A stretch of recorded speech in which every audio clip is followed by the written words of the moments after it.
and welcome to another podcast of the current situation of Manchester United. United just finished a game against Tranmere, beating them 6-0, a convincing win. Some might say, I'm not convinced despite scoring 6 goals. Well, yeah, you still have some pig-headed supporters out there. Shout out to you. Um, yeah, United trashed Tranmere 6-0.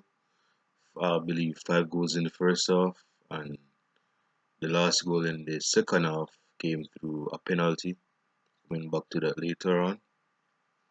Yeah, in the first half, United scored 5 goals through the first three, not the first three, three of them were defenders, which was Diego Dallo, Harry Maguire, which was a very good strike out of the box. Very good strike out of the box. Um, Phil Jones, of all people, Phil Jones got his first goal after 2000 days. It's actually more than that, but that's a rough estimate. Goals from Jesse Lingard and Anthony Martial. Yeah, Anthony Martial with the trademark finish into the far corner.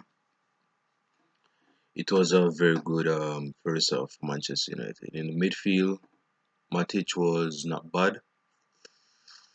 Andres Pereira, as some would consider the pre-season Pirlo, he actually played a part in my feeling on the sidelines. Big midfielder, don't it? Yeah, he wasn't that bad as well.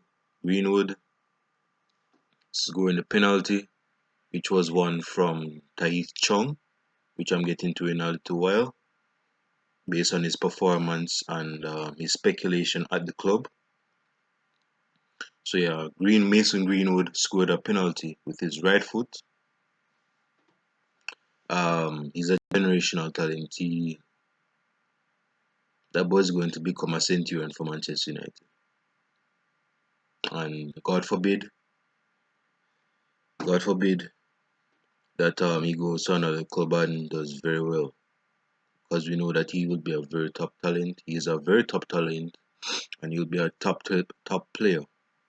Um, next, I would go. My next talking point would be on Phil Jones. Phil Jones in the last 2 games hasn't been that bad. You know, he got a goal today.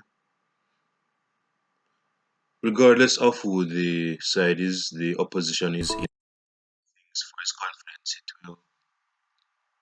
It will help him feel a lot better, and he will help United to get more clean sheets if he plays. Um, yeah, he's been very solid at the back in today's game against Tranmere. Tahith Chong. Tahith Chong is from the Manchester United Academy, played under the under 18 or the under 20, something like that. Um, there's been speculations on Tahith Chong that he will leave Manchester United, whether it's in this transfer window or in the summer. He was linked to Juventus, he was linked to Inter Milan. I'm not sure why Inter Milan would want to. I mean, I guess in a indirect way, it's a good thing because Inter Milan about 3 or 4 United, as some United supporters would say, deadwood, which would be Lukaku, Alexis Sanchez, Ashley Young, who should have left like a decade ago, but it happened, right? He actually got an assist today. He assisted Martinez in a goal. With a goal, yeah, he assisted Martinez with yeah. And there are some United our football supporters saying that he's going to become prime Maicon, who played for Inter Milan. Well, let us just see. So yeah, Tahith Chong is been linked to Inter Milan, and my thoughts. Uh, listen, because a player come. I think I'm just preaching to the choir. Those that understand football, those who know how the academy is and reality of it. Most of the players that come out of Manchester United's academy is not going to be top players. I think through history, through the record books, you can see that's a true statement. If you think of Makeda, Adan Yanezai, um, Paddy McNair, I think Bebe. I don't think Bebe was from. I think Bebe was brought in. Um, you have other players like Harrop, who scored that goal against Crystal Palace in the last game of the 2016-2017 season, and he went to Preston North End. So not to spoil the United result with a negative energy, but you have to understand that every player that comes out of Manchester United academy is not going to be a top player.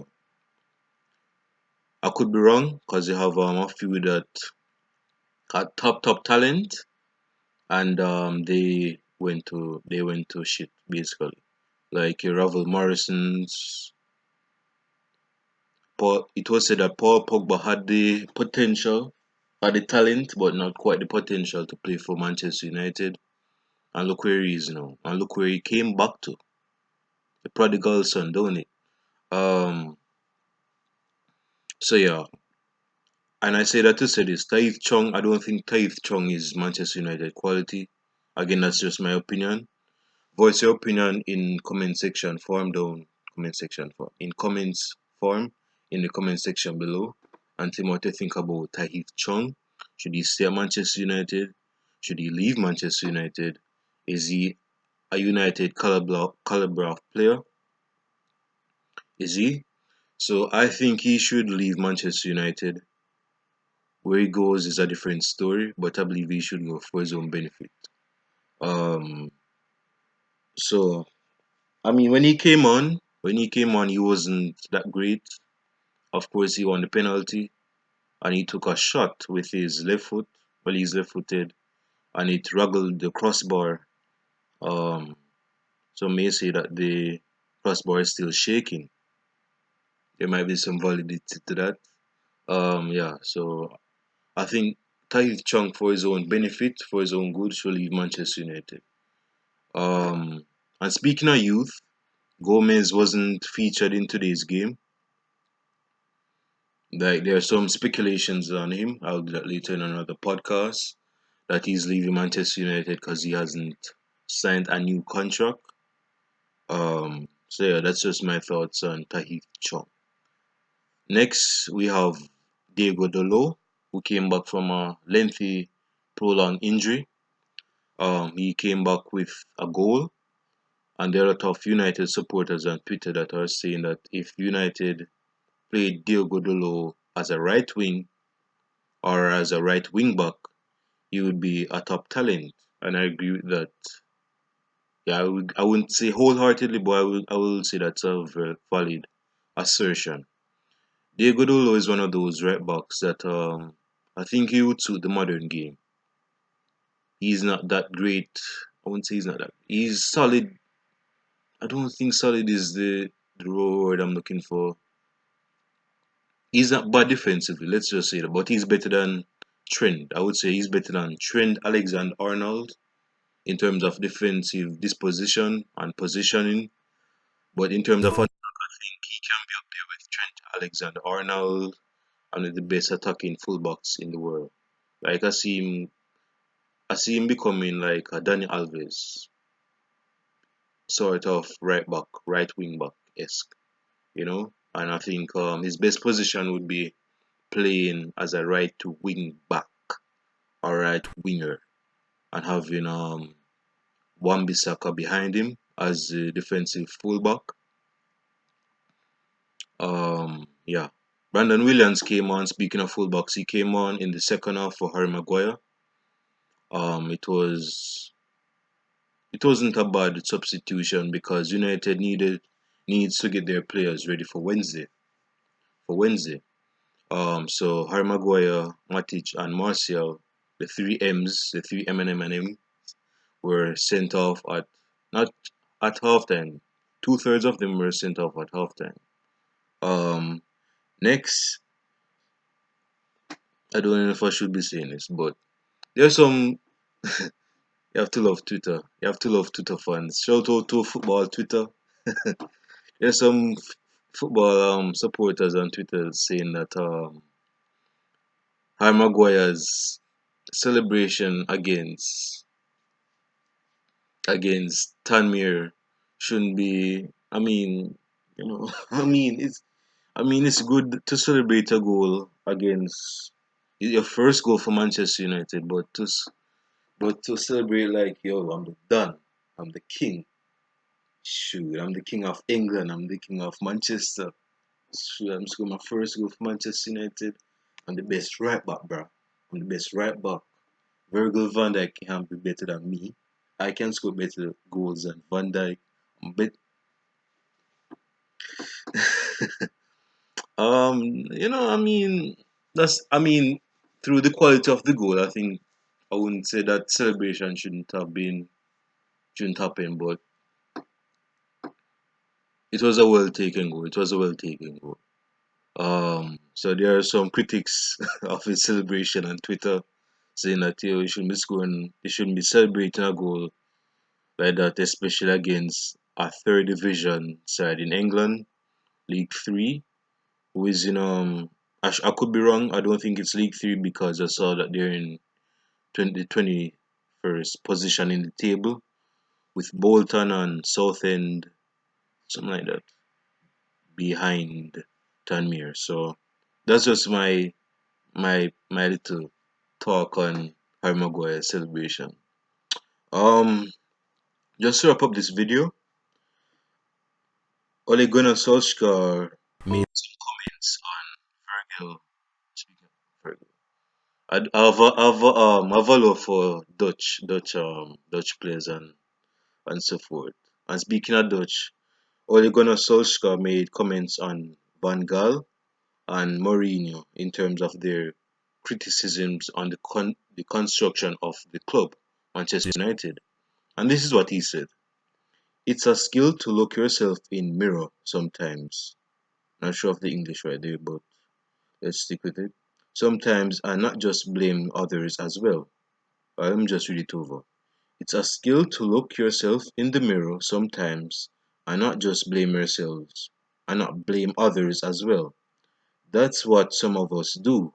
Blame others. Some of us think we are better than others.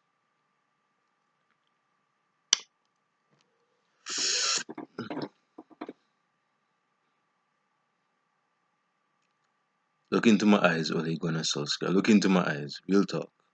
No homo, real talk. Look into my eyes, bro. Look into my eyes.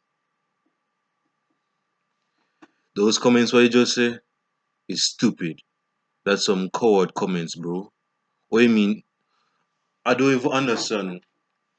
Yes, you're the manager of Manchester United, but are you insinuating, are you implying that those comments made from the previous managers that one could argue are better managers than you, have a better CV than you, aren't aren't allowed to criticize the club, its structure?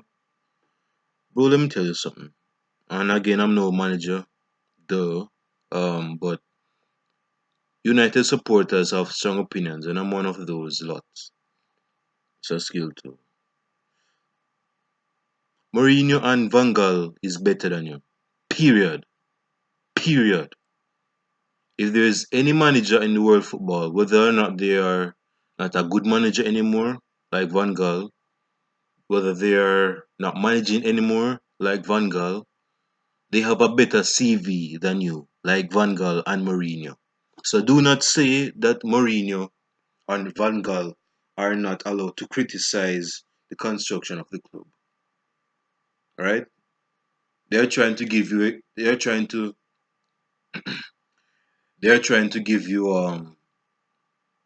or should say wisdom, insight and knowledge on how a club should be run.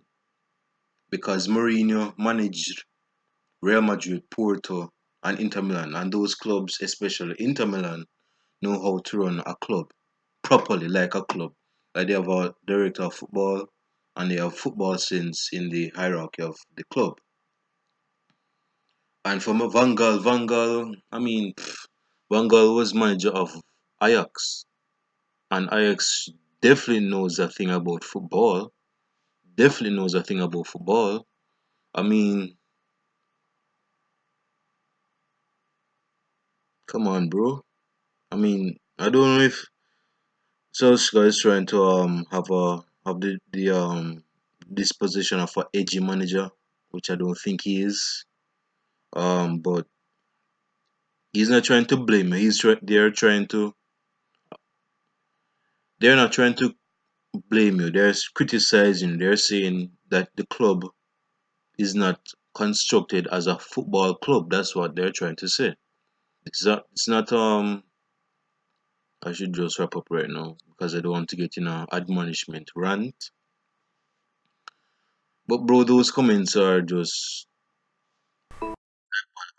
some abysmal as you have been as a manager. You understand that? So do not say Mourinho and Van Gaal, who have been better managers than you at the club.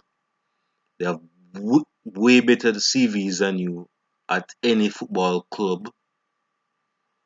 Bro, you're young. You have been managing since I don't know 2009 or something.